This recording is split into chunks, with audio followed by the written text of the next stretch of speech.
Bienvenido al lugar que te ayuda a ser tu mejor versión. Soy Juan Pablo Duque y el día de hoy estamos en 2x1, la sección de mi podcast que trae personas para hacer del viaje de tu vida algo mejor. Hola y bienvenido a un nuevo episodio de mi podcast. En esta ocasión, una semana más, estamos en 2x1 y vaya que con qué gran invitado estamos. Iván, ¿cómo estás? Muy bien, muy bien. ¿Y tú, Juan Pablo, qué tal? Estoy excelente, muy contento de grabar el día de hoy contigo. Gracias por aceptar la invitación. De nada, feliz, feliz y gracias por invitarme. Bueno, vamos a comenzar fuertes con algo, porque seguramente la gente no te conoce. ¿Quién es Iván Páez? Bueno, la historia es larga. De hecho, para los que les interese saber más, pueden ir a ver mi contenido, pero siempre la resumo de la siguiente manera para poder conseguir el objetivo de este podcast, ¿cierto? Y es que yo nací en una familia bastante pobre. Bueno, hoy día soy un emprendedor, tengo una startup de tecnología que incentiva el uso. Imagínense lo que es como el Waze, pero de la bicicleta. Ya llevo 8 años con el emprendimiento, tengo muchos clientes en Chile, pero además pude vender afuera, tengo de cliente al gobierno de Dinamarca, eh, y tengo usuarios de la aplicación en 200 ciudades de 50 países. Entonces, pero cuando yo nací, ¿cierto? O el hecho de llegar aquí a donde estoy y tener este emprendimiento, al cual me he dedicado 8 años de mi vida, 100% con 3 hijos y una familia que mantener, nunca creí que podía llegar a este nivel, ¿cierto? Porque cuando yo cuento mi historia, me gusta partir diciendo que yo vengo de una familia muy pobre, de escasos recursos, donde el sueño era conseguir la casa propia, es el sueño máximo que nosotros podíamos optar según mis padres, y obviamente que yo tenía que de alguna forma ayudarlos a conseguir eso. Entonces ellos me inculcaban muchos valores, entendiendo de que para ellos eso era lo máximo que yo podía hacer. Por cosas de la vida, que a mucha gente le puede pasar, a mí me obsesionó mucho el tema del fútbol. ¿Ya? En mi casa y en mi entorno era bastante tóxico, entonces yo, de alguna forma, mi escape de esa realidad era salir a jugar fútbol. Me decían 7 pulmones porque yo pasaba todo el día jugando en la calle a la pelota, como se dice acá, y me entraba porque mis amigos ya no estaban. O sea, cuando yo me quedaba solo, me entraba a mi casa, ¿cierto? A descansar. Y mi sueño siempre fue ser futbolista. Entonces, cuando tengo la edad suficiente como para poder alcanzar ese sueño, logro ser contratado por un equipo de fútbol profesional acá en Chile. Y a los 6 meses de estar jugando en ese equipo, nace mi primer hijo. Obviamente, me fuerza a conseguir un trabajo que me pagara dinero, porque cuando uno parte en cualquier deporte profesional, a uno no le pagan en dólares, ¿cierto? Uno recibe migas. De hecho, siempre digo esto como broma, a mí me pagaban, después de cada partido, me daban un pan con queso y un jugo en caja, de esos jugos chiquititos. Ese era mi sueldo de futbolista profesional. Entonces, cuando viene mi hijo en camino, obviamente me veo forzado a buscar un trabajo donde gana dinero. Y termino en un local de comida rápida cocinando hamburguesas. Sí. Y me acuerdo perfecto de ese momento porque yo tuve que renunciar al sueño que yo había dedicado toda mi infancia, 18 años de mi vida lo había dedicado a intentar ser futbolista, y cuando lo Sí. había conseguido, la vida me dijo, lo siento, hasta acá llegas, tienes que renunciar al sueño de tu vida y reinventarte. Y lo que te voy a dar para que te reinventes es un cargo en un local de comida rápida donde tú cocinas hamburguesas. Y me acuerdo mucho porque yo no sabía qué iba a hacer, no era bueno para nada, salvo pegarle una pelota, y ahora no sabía qué me deparaba el destino, y además venía un hijo en camino, una responsabilidad muy grande. Recuerdo mucho esa sensación de no sé qué voy a hacer, no sirvo para nada, ¿cierto? Fracaso total, mi vida no tiene sentido, ¿cierto? No, desperdicié la vida. Y empecé a analizar mucho qué me alcanzaba con el sueldo que recibía en ese local de comida rápida. Y recuerdo haber ido a un instituto que se llama DUOC en Chile. Es un instituto para estudiar carreras técnicas cortas, económicas, para poder tener un sueldo mejor o un cargo un poquito más alto, ¿cierto? Entonces, recuerdo haber ido a preguntar cuáles eran las carreras que existían y hubo una que me llamó mucho la atención, que era analista programador. O sea, desarrollar páginas web, desarrollar aplicaciones, ¿ya? Y cuando pregunto por la mensualidad, me dicen, no, mira, vale 85.000 pesos, y resulta que yo ganaba 80.000, o sea, me alcanzaba.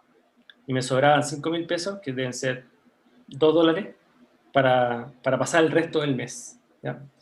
Y me convencí, o sea, dije, ¿sabes qué? Voy a estudiar, por dos grandes razones. La primera es porque me alcanzaba, y la segunda es porque, por alguna razón, siempre en mi vida me han gustado las computadoras y las tecnologías, ¿ya?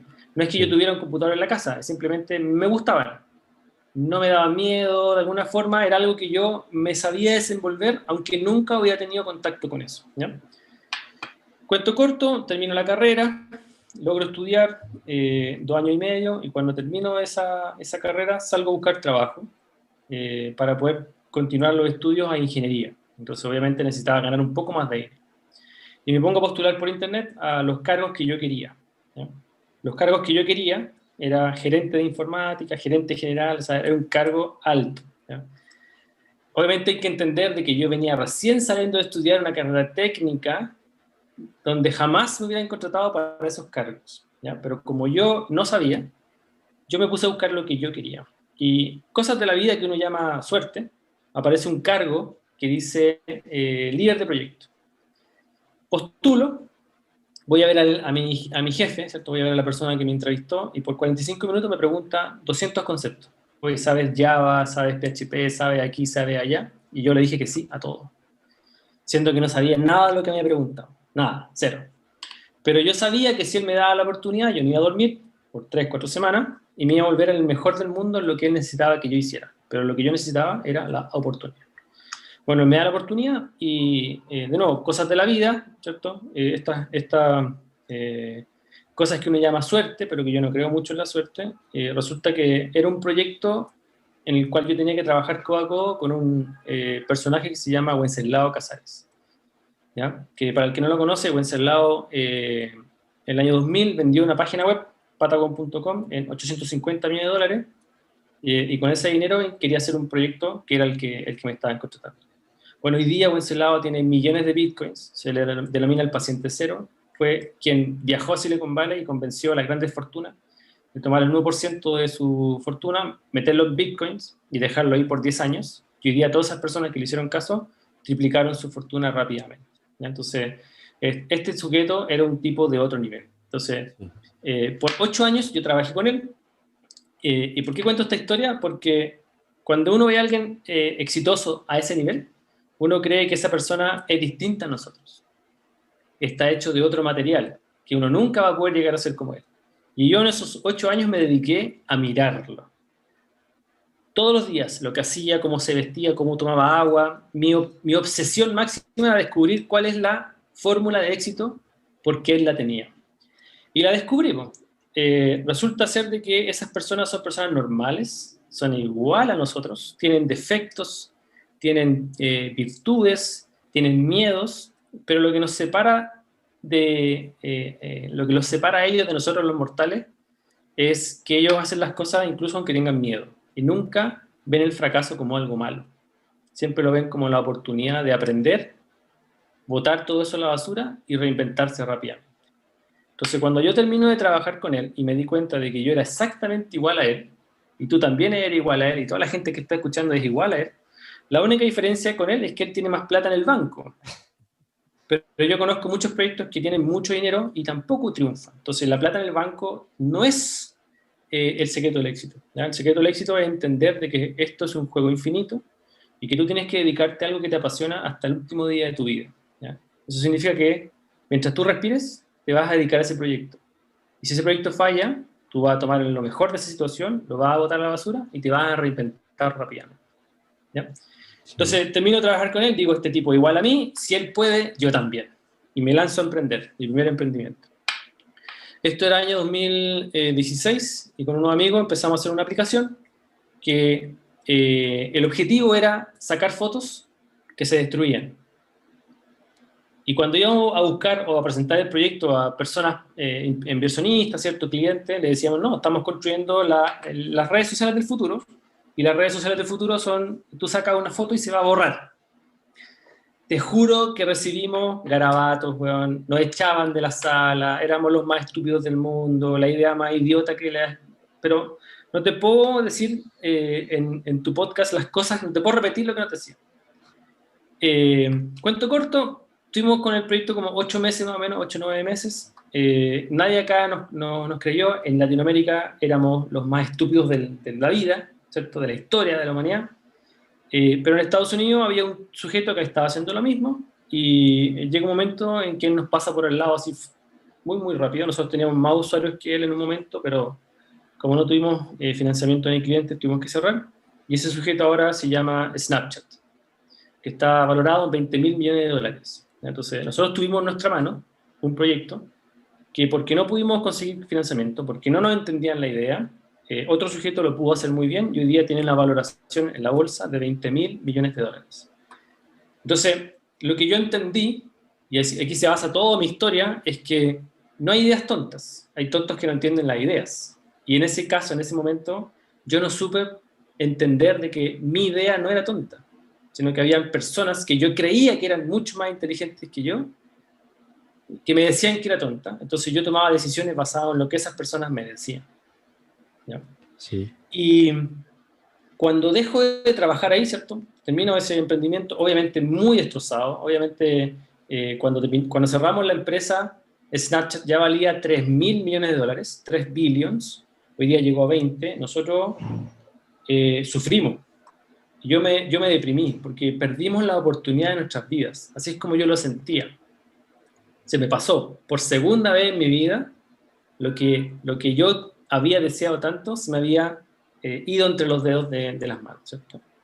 Entonces, me acuerdo mucho de una conversación con mi pareja de ese momento que me dice, mira, tení una oportunidad más. Entonces, si te vas a poner a emprender, una oportunidad más. Porque cuando uno emprende, no es bonito. Uno no tiene sueldo fijo, uno no puede proyectarse, son puros dramas, son puros problemas todos los días, ¿ya? Y me dice, pero si vas a hacer algo, por favor que sea algo que te apasione, algo bonito para el planeta y que incluya a nuestros hijos. Porque si lo vaya a pasar mal, por favor que sea algo que tenga algo bonito, ¿cierto? Algo que te motive, no solamente el dinero, ni valer 20 billions en la bolsa de Estados Unidos. Entonces, fue un día que yo fui a dejar a mi hija al jardín infantil, al kindergarten, y la llevé en bicicleta.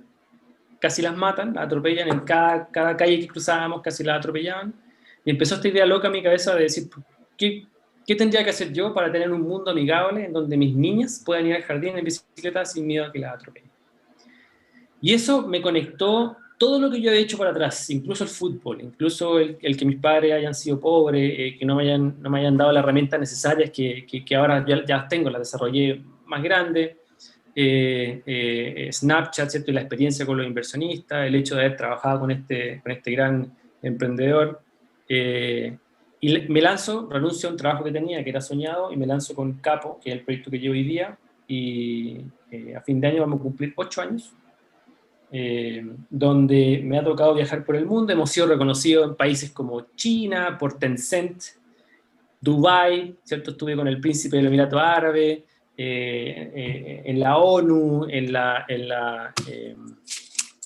UNESCO, en Francia, de cliente al gobierno de Dubái, en Chile hemos duplicado la cantidad de ciclistas en pocos años. Entonces, de alguna forma lo que quiero resumir es que yo no debería estar aquí.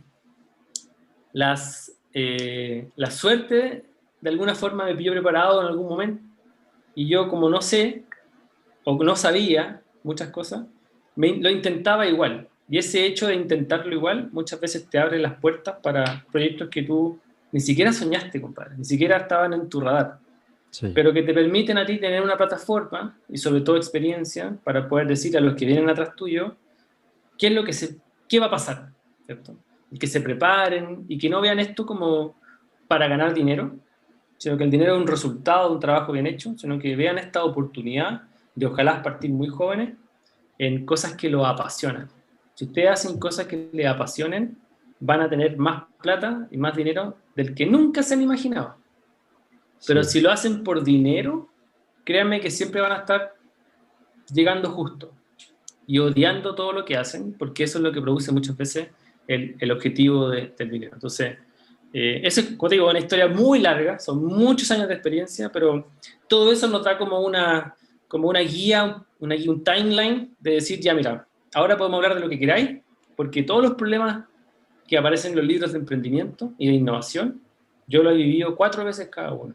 Entonces tengo historia y tengo cicatrices muy profundas de las cosas que realmente pasan y que no son solo teorías que están en los libros. Sí. A veces llevar una cronología en los episodios es complicado porque hay dudas que uno como que va cargando, ¿no? O bueno, yo como en esta parte de entrevistador, entre comillas, cargo.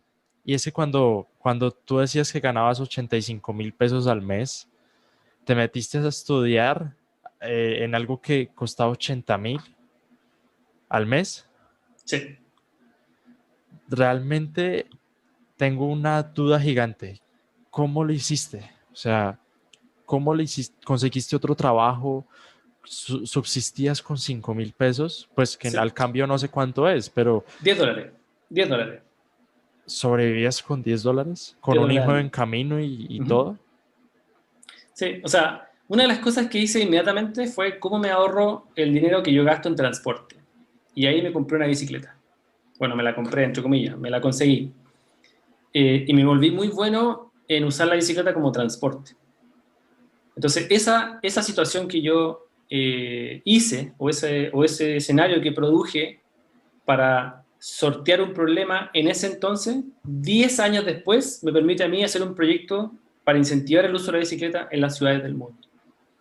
Sí, Entonces, eso es importante entender de que cualquier cosa que ustedes hagan hoy día, ya sea porque a ustedes les apasiona o por solucionar un problema grave que están teniendo hoy día, les va a permitir a ustedes desarrollar habilidades que en 10 años más pueden ser la diferencia entre un fracaso y un éxito a nivel mundial, ¿ya? Entonces yo primero reducir al máximo el gasto en transporte y para eso obviamente usar la bicicleta para ir a todas partes, ¿ya? Segundo, obviamente reducir los gastos al máximo de cosas que uno no necesita. O sea, no podía comer afuera, obviamente tenía que comer y conseguirme de dónde yo poder comer. Me acuerdo mucho que me conseguía trabajos extras, pero no otro trabajo, ¿ya? Sino que, no sé, por los fines de semana me iba a la feria a vender cosas, de alguna forma me la arreglaba siempre para poder tener un poco más de plata esporádicamente, ¿ya? Pero sí, obviamente esas son cosas que no son todos los meses, sino que todos los meses tienes que estar buscándolas, ¿ya? sí. Buscándolas. Pero obviamente esa inversión fue riesgosa, pero me puso en una trayectoria que hoy día, todos los días me sorprende. Si no hubiera hecho eso, yo no sé dónde estaría, honestamente. Sí, también me gustaría añadir algo. Y es que, bueno, en mi caso personal, a mí me ha pasado que cuando reviso mis agendas de años anteriores, hay cosas anotadas que yo quería hacer ya mismo. O sea, que yo quería que funcionaran y ya me quiero volver millonario. Y no, en ese momento no funcionaron y les fue bastante mal. Me pongo yo a revisar en estos días mi agenda 2019 y vaya qué sorpresa, me topé con la introducción de este podcast en 2019. Y yo tenía tantas ganas de hacerlo y tantas ganas de investigar y cómo se hace un podcast que no hice nada.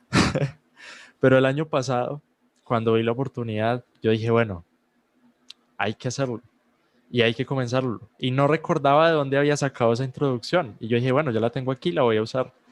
Y fue como, hasta me asustó. O sea, yo dije, no puede ser. O sea, estaba pronosticando lo que iba a pasar, pero funcionan bastante las agendas, ¿no crees? También, o sea, aunque parezca Sí. un detalle pequeño, funciona bastante bien. Mm. No solo la agenda, sino que yo te digo, basado en mi experiencia, el hecho de anotar cosas y dejar registros en cualquier medio, digital o físico, te permite a ti, años después, frenar un poco, ir al pasado y entender qué estabas pensando y quién eras en ese año y cuánto has crecido con respecto al año donde estás hoy día leyendo ese pasado, ¿ya? Entonces, lo que sucede muchas veces es que uno tiene una idea, que tú lo dijiste, tengo una idea que me apasiona, ojalá no sea por dinero, pero muchas veces es eso, y se produce la ansiedad del emprendedor, que quiere todo listo ahora, quiere el resultado mañana. Si no lo ve mañana, renuncia. ¿Cierto? Entonces, cuando uno sienta esta expectación de querer hacer algo nuevo, yo les recomiendo algo que yo denomino el primer business plan, ¿ya? En el mundo de los negocios hay algo muy conocido que se llama el plan de negocios, el business plan, ¿ya? Que que obviamente para el que lo sabe y para el que lo va a investigar es un documento de 30, 40 hojas donde tú describes el plan de negocio que vas a ejecutar. ¿Ya? Por cierto, los planes de negocio nunca funcionan y el momento en que tú terminas el plan de negocio, de escribirlo, ya no sirve. ¿Ya? Entonces, ahí el valor no es el documento. El valor de un plan de negocio es el hecho de hacer el plan de negocio, de hacerte todas las preguntas en tu cabeza para armar el documento. Entonces, no es que no lo hagan, háganlo, pero entiendan de que ese documento no va a servir mucho. ¿Ya? Es una guía más que una Biblia, tienes que hacer exactamente lo que dice. Entonces, lo que yo les recomiendo que hagan es, yo le llamo el primer business plan. Y el primer business plan es por qué tú tienes esta expectación en este momento por esa idea que estás teniendo. ¿Ya? Y es una plana, una hoja de un Word, donde tú vuelcas ahí todo lo que estás pensando en este momento, sin filtro. Si es por plata, plata. Si es por fama, fama. Pero una plana completa, donde tú vuelcas tus emociones con respecto al proyecto.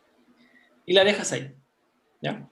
¿Por qué es importante? Porque cuando tú partas del proyecto, ya sea el otro día o una semana después, y no veas resultados, tú te vas a hacer la siguiente pregunta. ¿Por qué partí esto? Quiero renunciar. ¿Por qué partí esto? Entonces, cada vez que esa pregunta aparezca, vayan al business plan y leanlo. Si vuelven a tener la expectación inicial, van por buen camino. Si no la vuelven a tener, ese no es. Y tienen que buscar otra. ¿Ya? Sí. Y esto yo lo aprendí de un mentor que él hizo el business plan cuando se iba a casar. Él antes de casarse con su señora, se sentó y escribió en una hojita por qué se estaba casando. Y él cuando me cuenta la historia yo pensé que estaba loco, que sabía que de verdad este tipo era distinto, ¿cierto? Diferente. Y me dice, no, porque yo sé que en un matrimonio vamos a tener dificultades. Es parte de, ¿cierto? Entonces cuando yo esté mal con ella y esté pensando seriamente en separarme o en irme, necesito saber por qué estoy tomando esta decisión, por qué me estoy casando. Entonces lo que él hace es que va a su business plan y lo lee. Entonces me dice, el día que el business plan no me dé las ganas de seguir casado, llegó el momento. Pero si yo voy al business plan inicial y me siguen dando ganas de estar casado, tengo que solucionar el problema. Sí. ¿Entiendes? Entonces, todos estos proyectos y estas ideas que tú tienes y las agendas que tú nombras, no los vean como agendas. A ti te sirven las agendas por tu forma de ser. A otras personas puede ser un podcast, pueden grabarse, pueden ser la historia en Instagram. O sea, hay tantas formas de registrar esto que no es el formato, tienen que hacerlo, porque se van a sorprender y van a empezar a tener algo que se llama accountability, que cada año que va pasando ustedes se van dando cuenta de que son mucho mejor. Sí. ¿Entiendes? Y eso te da esta sensación de que, oye, ¿sabes qué? Voy avanzando, el proyecto va creciendo. Aunque no crezcan las cuentas en Instagram, aunque no crezcan las ventas, tú tienes esta sensación de que vas creciendo. Y obviamente todo lo que crece a ti te motiva a seguir haciéndolo. ¿No? Entonces, eso es clave cuando uno está partiendo, sobre todo cuando uno es más chico. Exactamente. Y también, bueno, en mi agenda y en el formato que la gente tenga, porque sí, o sea, me falta ser un poquito más específico en la parte de que no solamente son agendas, pero no solamente hay que escribir lo que queremos hacer y los proyectos que queremos llevar a cabo, sino también lo que ya hemos hecho y en lo que ya hemos fracasado. Porque si se nos olvida nuestra historia y lo que ya hemos hecho, probablemente estemos condenados a cometer los mismos errores. Y bueno, yo estoy casi seguro de que no se nos va a olvidar dónde estuvo el bache. Pero si lo tenemos, o sea, es como ir de noche en una carretera y nuestro coche tiene las luces encendidas. Si no lo anotamos, haz de cuenta, bueno, yo lo veo así, haz de cuenta que vamos con las luces apagadas y nos metemos en todos los baches, ¿no? Exactamente. Ahora, hay un punto importante ahí. Si tú le preguntas a mucha gente cuál es su historia, muy poca es capaz de articularla. Muy poca es capaz de sentarse y decirte, mira, esta es mi historia, y decírtela ordenada. ¿Ya? El problema de eso es que cuando uno no tiene su historia ordenada, no sabe quién es. Y como tú decías, esto de ir por la carretera con la luz apagada, imagínate que llegas a un cruce de 4 alternativas de calle. sea, primero lograste ver el cruce, menos mal, si no te hubieras estrellado o caído en el precipicio. Pero si logras ver el cruce, ¿cuál? Porque algunos te van a devolver y te van a volver a llevar al lugar donde no quieres ir. Entonces, cuando uno va entendiendo su historia, lo que uno va entendiendo es cómo toma decisiones y para dónde quiere ir. Cuando uno tiene claro para dónde quiere ir y de dónde viene, las decisiones son solas. No hay que pensarlas. Salen inmediatamente. ¿Ya? No hay alternativas. Hay una sola. Entonces, por eso es importante también que la gente entienda de que tiene que construir su historia, que es entretenido crearla, ¿ya? Con fotos, con lo que sea, pero tiene que saber un poco de dónde viene y para dónde va. Exactamente. Y también hace un rato quería preguntarte, porque me decías, o sea, los entornos pues afectan al final los proyectos que hacemos. Si yo, digamos, me relacionara con gente que está pasando por una situación mala en cuanto, no sé, a emociones, pues probablemente yo no tendría un podcast y no haría estas cosas. Y precisamente yo hago todo esto porque me junto con otras personas que lo que hacen es algo igual a lo mío, bueno, igual no, similar, y me mantienen apoyando constantemente. Entonces, quería preguntarte, ¿los entornos cotidianos importan? Son fundamentales, fundamentales. Y de aquí voy a generar polémica, ya un poquito más. Los entornos son muy, muy importantes y el ejemplo más práctico que te puedo dar son nuestras familias. Y por eso la polémica, porque nosotros no elegimos la familia, pero sí elegimos con quién asociarnos para hacer proyectos. Entonces, uno tiene que tener súper claro eso. Uno no elige la familia, pero sí eliges los socios con los cuales tú puedes embarcarte en un proyecto, ya sea negocios o relaciones, ¿ya?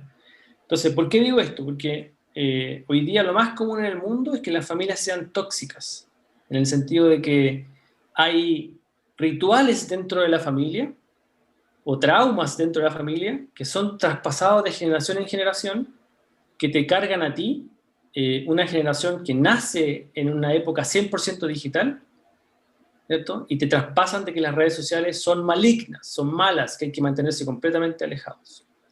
Siendo que otra persona de tu misma edad usa esas redes sociales para conseguir todos los objetivos que él se plantea a tu misma edad, ¿ya? Entonces, de alguna forma, los conceptos que nos pasan nuestras familias, que son nuestros primeros entornos, son muy importantes porque pueden venir llenos de traumas para los nuevos mundos, ¿ya? Para los nuevos mundos. Por eso digo que es un poco polémica.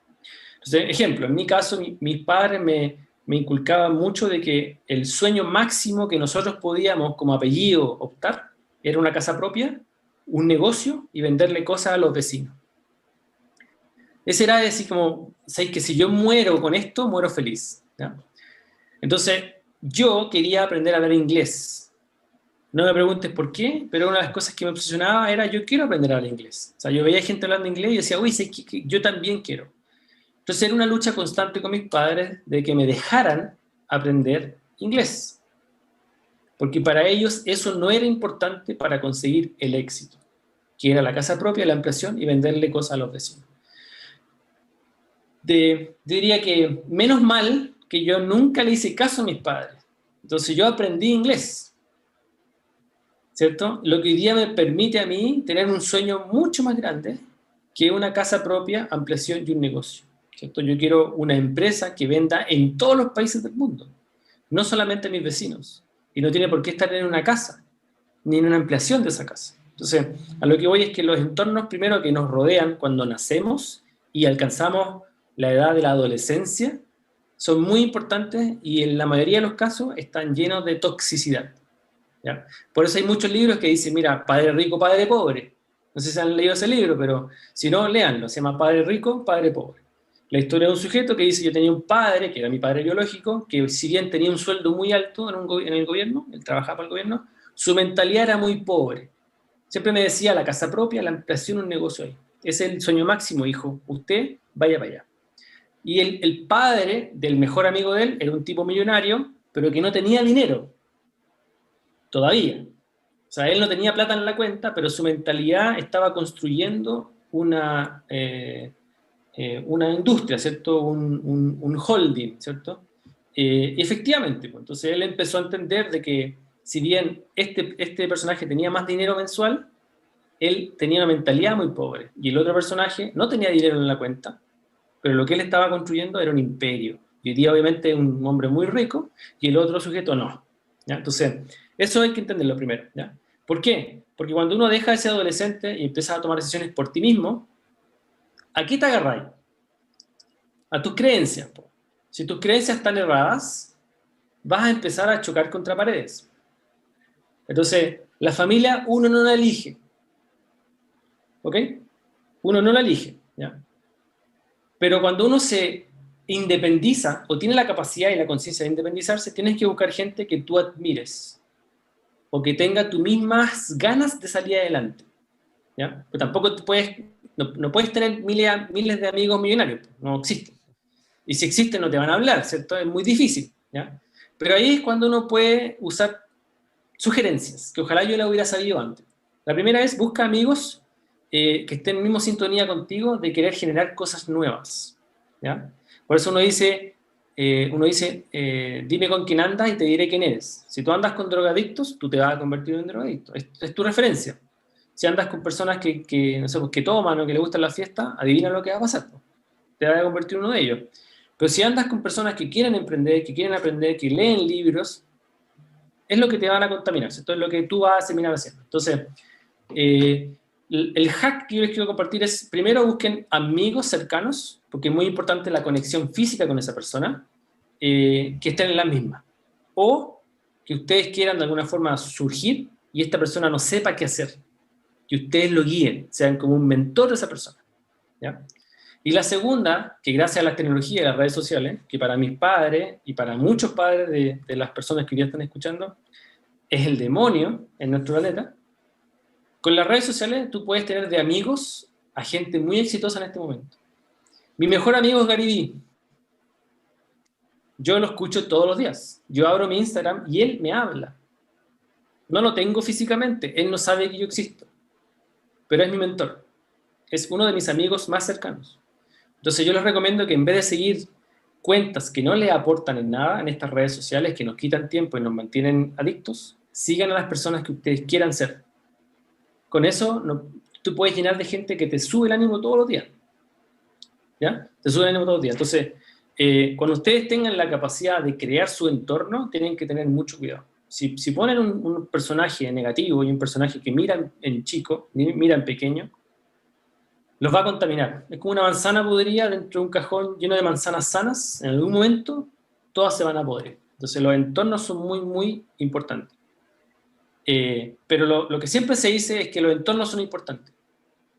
Pero primero, antes de elegir tu entorno, cuidado con el entorno que tu familia te pasó. ¿Ya? Porque las familias son tóxicas. Son muy tóxicas. Hermanos, papás, padrastros, tíos, tías, comentarios que llegan, abuelas, son tóxicos. No es que sean malos, no es que haya una maldad de por medio, sino que son mentalidades para un planeta o para un mundo que ya no existe. ¿Se entiende? Entonces uno tiene que tener cuidado de decir, mira, yo quiero mucho a mi familia, pero son sus comentarios, son sus opiniones, yo voy a empezar a generar mis propios comentarios, mis propios pensamientos. ¿Ya? Y eso se puede hacer. A cualquier edad, con internet, se puede. Exactamente. Y también la parte de la familia, no solamente la toxicidad, sino la desconfianza. No sabes lo difícil que fue a los 10 años empezar a hacer videos, porque pues a ellos les parecía raro. ¿Por qué mi hijo se graba en su habitación con su cámara? Sí, yo me imagino que en algún punto pensaron, no, pues este man vende fotos de sus pies. Claro, Pero no. Tiene OnlyFans. Exacto. Y para el podcast lo mismo. Hablar con personas que no conozco, que son mayores que yo, pues a ellos les va a parecer muy raro, a simple vista. Pero si yo les explico el propósito, el fin con el que yo hago esas grabaciones y todo eso, pues ellos y no sé si sean todos los casos, y yo soy un afortunado, porque ellos lo entendieron, pero pues no perdemos nada al final hablando con ellos. La comunicación también debe ser muy importante. Te pongo mi ejemplo.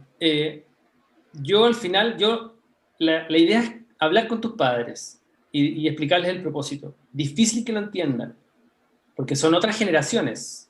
Hay que tener claro eso. O sea, las expectativas tienen que estar muy alineadas. Si tú quieres que tus padres te entiendan la primera vez que tú hablas con ellos, hablándole de TikTok, no te van a entender. No te van a entender. Entonces tú tienes que entender y tener claro de que tu lenguaje no es el mismo de ellos. Primero. Segundo, que ellos están llenos de responsabilidades y tú eres una de ellas. Entonces para ellos cada decisión tiene que pasar por 1000 filtros. Uno de ellos es que tú nunca tengas hambre y tú nunca pases las necesidades que yo pasé. Entonces, si tú, que no tienes ninguna responsabilidad, vas a hablar con ellos en tu lenguaje, no esperes que te entiendan. Si no te entienden, es tu culpa. Es tu responsabilidad, llévatela. Pues no los culpes a ellos porque no te están entendiendo, ¿ya? Segundo, tú no tienes que tener la aprobación de tus padres para probar cosas. Eso se llama crecer. O sea, un niño no renuncia a caminar porque los primeros años se cae, ¿cierto? O sea, los niños se caen y se caen y se caen hasta que aprenden a caminar y después corren la Olimpiada y ganan medallas de oro, ¿ya? Aquí es lo mismo. Aquí es lo mismo. Entonces, si tú quieres probar grabándote, grábate. Si tus padres tienen preguntas, trata de armar un discurso para que ellos te entiendan y queden tranquilos, ¿ya? Entonces, en mi caso, cuando yo le hablaba a mis padres de que yo estaba haciendo un producto para las bicicletas, se asustaban y me decían, hijo, pero a ver, usted se va a morir de hambre, hijo. Me decía. Piensa en sus hijos, busques un trabajo. Y eso a mí me afectaba porque yo quiero mucho a mis padres, ¿cierto? Yo los respeto mucho sus comentarios, ¿cierto? Y sus consejos. Entonces lo que empezó a pasar en mi cabeza es que por más que yo les explicaba, no entendían. Entonces un día dije, ok, yo les voy a decir a mis padres lo que ellos quieren escuchar. Sin mentir, pero lo que quieren escuchar. Entonces yo llegaba a la casa de mis padres y decía, no, mira, sé que estoy pensando en tener un trabajo estable, que lo tenía, pero yo era mi jefe. Mi empresa es la que me daba un trabajo estable. No, sé que tengo un trabajo estable, estoy pensando en comprarme una casa y ojalá algún día poner un negocio para venderle cosas a los vecinos. O sea, en ningún momento mentí, ¿cierto? Sí. Pero yo le dije a ellos lo que querían escuchar. ¿Para qué? Para que no me llenaran de más dudas ni miedos, porque yo iba a seguir trabajando en lo que yo tenía decidido, que era mi responsabilidad. O sea, las cosas que yo hago no lo afectan a ellos. ¿Se entiende? Entonces, hay que tener mucho ojo con la aprobación del resto, ¿ya? Que nuestros primeros bullies, ¿cómo se dice en español? Nuestros primeros Como matones. matones son nuestra familia.